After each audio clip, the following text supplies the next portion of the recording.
Pakistan super লিগে খেলার জন্য অনাপত্তিপত্র বা নো অবজেকশন সার্টিফিকেট পেয়েছে মেহেদী হাসান মিরাজ। প্লে অফে দলটির গুরুত্বপূর্ণ ম্যাচ থেকে পাওয়া যাবে তাকে। দল ফাইনালের টিকিট পেলে একেবারে শিরোপা নির্ধারণী ম্যাচ খেলেই ফিরবে অলরাউন্ডার। মিরাজ লাহোরে ডাক পেয়েছে সিকান্দার রাজার বদলি হিসেবে।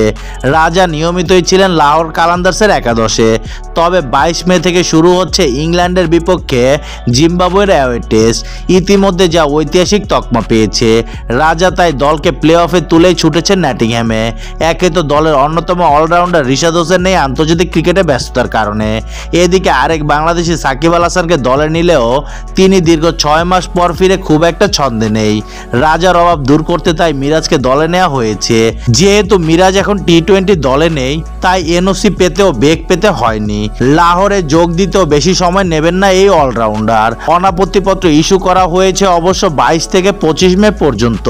22 মের আগে লাহোরের আর কোনো ম্যাচ নেই। 10 ম্যাচে 11 পয়েন্ট প্লে অফ নিশ্চিত করা লাহোর আগামী 22 মে মাঠে নামবে ফাইনালের লক্ষ্যে। সেই ম্যাচে একসাথে খেলতে দেখা যেতে পারে সাকিব আল হাসান ও মেহেদী হাসান মিরাজকে।